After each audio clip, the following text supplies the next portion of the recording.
Credit card delinquencies are on the rise, and making the minimum payment is becoming more common. Today, I read an interesting article on CNBC.com written by Jeff Cox, titled, "A Record Number of Consumers Are Making Minimum Credit Card Payments as Delinquencies Also Rise." The author of this article referenced information from a Philadelphia Federal Reserve report which revealed that consumer stress has intensified with an escalating share of credit card holders making only minimum payments on their bills.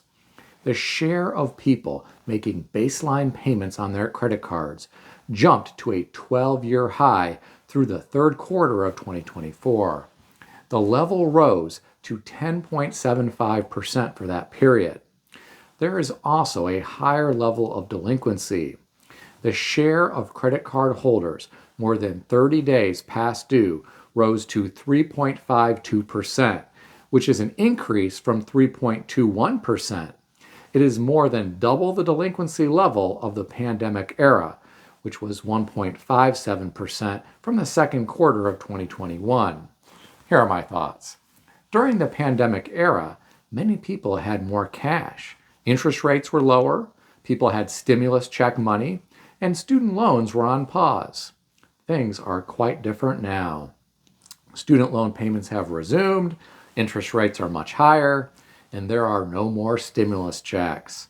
To make matters worse, people are suffering because of inflation.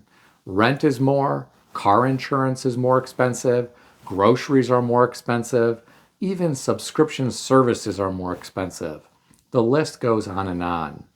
Many people have not seen their wages increase to keep pace with the rising cost of just about everything in life.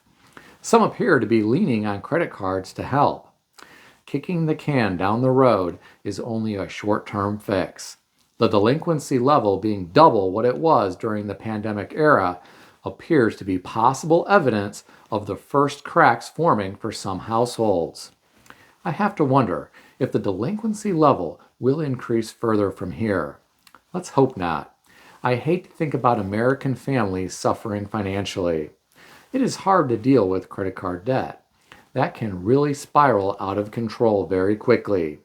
The author of this article referenced NerdWallet and shared an example. With average credit card balances at $10,563, it would take 22 years and cost $18,000 in interest when just paying the minimum.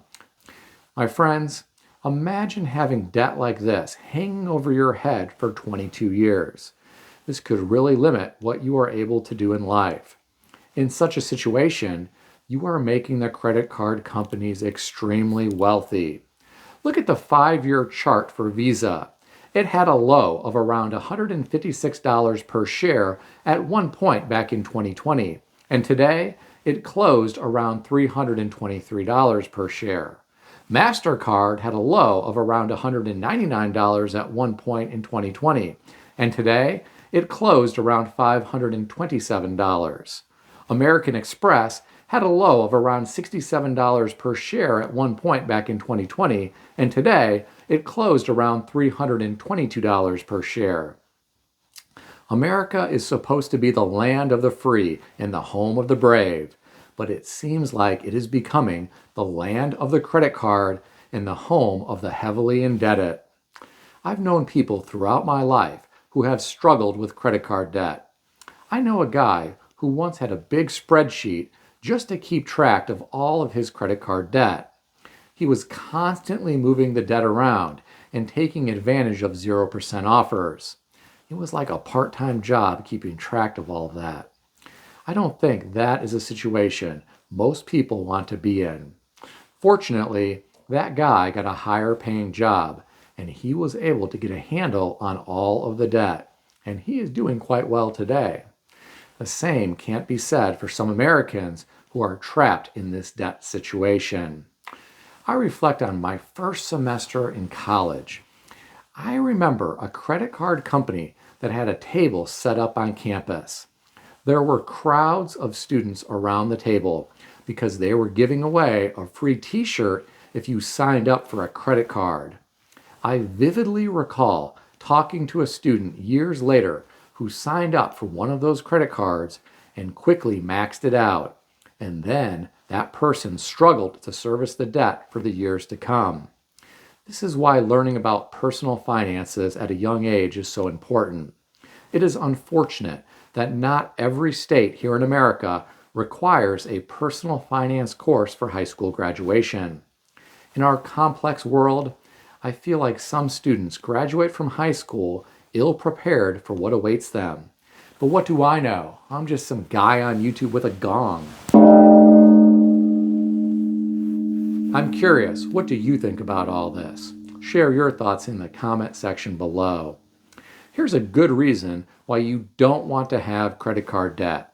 It's a lot harder to deal with a layoff when you have debt to service. I read an article today on CNBC.com written by Alex Sherman, titled, CNN to lay off hundreds of employees as post-inauguration transformation begins, sources say. According to the author, CNN plans to lay off hundreds of employees Thursday as it refocuses the business around global digital audience. CNN has about 3,500 employees worldwide. Here are my thoughts. I hate to hear about this. My heart goes out to these people who are losing their jobs during the dead of winter. I hope they can secure new employment in short order. I also hope they don't have a large debt burden. Lastly, I hope they have a well-funded emergency account to rely on until they can find another good job.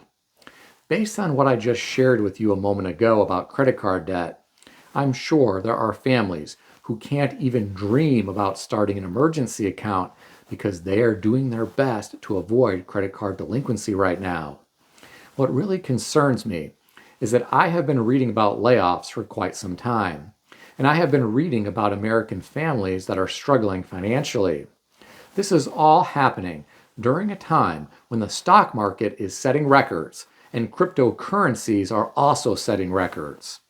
I have to wonder how bad things could get if and when we see a correction or crash.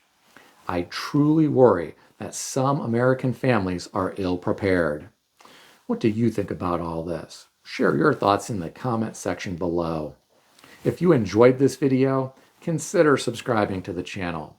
I want to extend a special thanks to everyone who has subscribed to this channel. I want to also thank all of my channel members. If you would like to become a channel member, there is a link in the description beneath this video. You can read more about the different membership levels. Please also check out some of the great books I suggest you consider reading in the description below. I've included Amazon affiliate links to these books.